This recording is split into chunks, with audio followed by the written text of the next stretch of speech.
সামনে নির্বাচন, এই নির্বাচনকে কেন্দ্র করে এই অগ্নিকাণ্ডের ঘটনা হুবহু ঘটে আসতেছে। আগুন লাগানোর যে বিষয়টা, এই নির্বাচনকে প্রতিহত করার জন্য একটা ষড়যন্ত্র হতে পারে। এটা ভারতেরই একটা চক্রান্ত, হিন্দু মুসলিমদের মধ্যে একটা বাদিয়ে দেওয়া।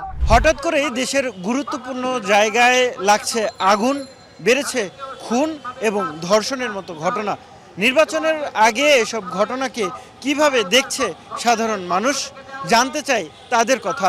আগুন লাগানোর যে বিষয়টা, এটা আমি মনে করি সামনে আমাদের একটা জাতীয় নির্বাচন আছে, এই নির্বাচনকে প্রতিহত করার জন্য একটা ষড়যন্ত্র হতে পারে।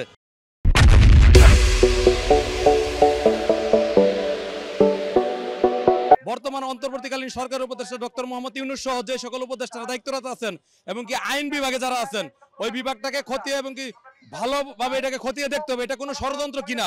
কারণ বিশেষ করে আপনি দেখেন, আগের দিন অগ্নিকাণ্ড ঘটলো মিরপুরে এক গার্মেন্টস কলকারখানায়, এরপরের দিন ঘটলো হচ্ছে আপনার চট্টগ্রাম ইপিজেডে, এরপরের দিনই ঘটলো আপনার গিয়া এয়ারপোর্ট বিমানবন্দরে, এরপরে যে ঘটনাটা ঘটলো ওই দিনকে রাতে আবার নারায়ণগঞ্জে একটা মার্কেটে। তো বিষয় হচ্ছে এটা আমার কারণে ষড়যন্ত্র মনে হচ্ছে। ষড়যন্ত্র এর জন্যই কারণ সামনে একটি জাতীয় নির্বাচন আছে।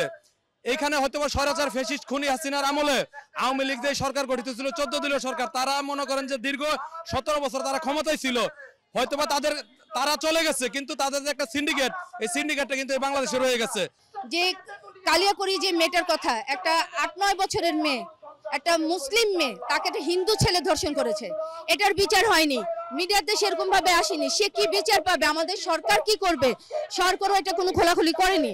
আমার কেন যেন মনে হয় আমাদের বাংলাদেশ সরকার, বর্তমান আমাদের ইন্টারিম সরকার, আওয়ামী লীগ আমাদের শেখ হাসিনা যে ছিল তাকে পলাতন করতে, আমার মনে হয় আজকে 2000 যে জুলাই আন্দোলনের যোদ্ধাদের রক্তের উপর দাঁড়িয়ে তার চেয়ার, সে চেয়ারটিকে সে সম্মানের সাথে রাখতে পারেনি। সে এই চেয়ারে বসেই আবার সে আওয়ামী লীগকে আমাদের দেশে ফিরে আনতে সাহায্য করছে। এটা ভারতেরই একটা চক্রান্ত, হিন্দু মুসলিমদের মধ্যে একটা বাদিয়ে দেওয়া। এটা এমন একটা চক্রান্ত, আমাদের দেশে আমরা মনে করি হিন্দু ধর্ম ছাড়া আর কোনো ধর্মের লোককে নিয়ে কখনো কোনো ইস্যু হয়েছে আমার বুঝ থেকে আজ অব্দি আমি দেখিনি। খ্রিস্টানদের সাথে হয়নি, বৌদ্ধদের সাথে হয়নি, হিন্দুদের সাথে কেন হয়? তখনই হয় যখনই আমাদের দেশ ঘুরে দাঁড়াতে চায়, তখনই হিন্দুদের কিছু ভারতীয় দেশদের ইন্ধনদাতারা তাদের দ্বারা, আমাদের দল মতে এবং আমার রিসার্চ মতে, আমার জীবন দশা মতে আমি যতটুকু দেখেছি, তারা ইচ্ছাকৃতভাবে আমাদেরকে এই ধরনের বিপজ্জনক এবং আমাদের এই ধরনের ঘটনা ঘটায়। অন্তর্বর্তীকালীন সরকারের উপদেষ্টার উদ্দেশ্যে বলবো, এটা ভালোভাবে খতিয়ে ভালো করে বিশ্লেষণ করা দরকার। যদি তা না করেন তাহলে আমি মনে করবো অন্তর্বর্তীকালীন সরকারের উপদেষ্টা এবং কি এই উপদেষ্টার সকলেই ব্যর্থ। কারণ হঠাৎ করে এভাবে অগ্নিকাণ্ড ঘটনা করবে এক জায়গায় না ভাই, এক এক করে 4 জায়গায়, এটা ভাই আমার কাছে মানে ষড়যন্ত্র মনে হচ্ছে আর কি।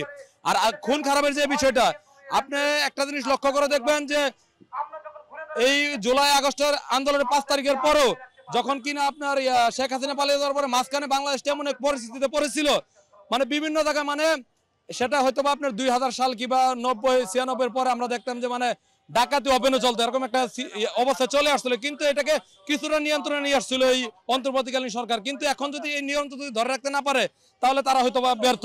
5ই আগস্ট এই স্বৈরাচারী শাসক যখন এদেশ থেকে বিতাড়িত হয়, তখন অনেকেই ধারণা করেছিল যে এই দেশে হয়তোবা 4 লাখ 5 লাখ বা বিভিন্ন রকম মন্তব্য ছিল অনেকেরই। আওয়ামী লীগ নিজেও স্বীকার করেছিলেন যে এখানে প্রায় 50 লক্ষের উপরে মানুষ মারা যাবে। কিন্তু অন্তর্বর্তীকালীন সরকারকে ধন্যবাদ জানাই, সে হয়তো শক্ত হাতে সেটাকে নিয়ন্ত্রণ করতে পারছে বিধায় এতদিন সেটা করতে পারে নাই। আমার মনে হয় কেন যেন এই অন্তর্বর্তী সরকারের উপর অদৃশ্য একটা শক্তি তার উপর ভর করে বসে আছে, যার কারণে এখন সেইখান থেকে কেন যেন অন্তর্বর্তীকালীন সরকার পিছায় আসতেছে না, সরে আসতেছে না, ভয় পাচ্ছে, সেটা আল্লাহ ভালো জানে আর তিনি ভালো জানেন। তো এখন এই আগুন অগ্নিকাণ্ড গত 17 বছর আমরা দেখেছি বিভিন্ন রকম গান পাউডার দিয়ে আগুন সন্ত্রাসের চেষ্টা চালিয়েছে আওয়ামী লীগ, ছাত্রলীগ, যুবলীগ, এরাই করে আসতেছিল। এটা দীর্ঘদিন বন্ধ ছিল।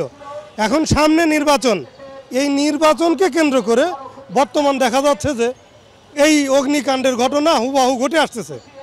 এখন আমার প্রশ্ন হলো, এই প্রশিক্ষণ ছিল ছাত্রলীগ, যুবলীগ, আওয়ামী লীগের। এখন এই প্রশিক্ষণ প্রাপ্ত লোকজন সব ছাত্রলীগ থেকে ছাত্র শিবির হয়েছে, ওই ছাত্রলীগ আওয়ামী লীগ থেকে কিছু জামাতের ভিতরে ঢুকেছে। আসলে মানে কেন যেন মনে হয় সেই প্রশিক্ষণপ্রাপ্ত লোকজন কি এই ছাত্র শিবির বা আওয়ামী লীগ যেগুলো ছিল, আওয়ামী লীগের লুঙ্গির তলে ছিল, তাদের অন্যার তলে ছিল, তারা বের হয়ে আসে। আসলে কি তারাই কি এই কাজগুলো করতেছে কিনা এটি খতিয়ে দেখা উচিত।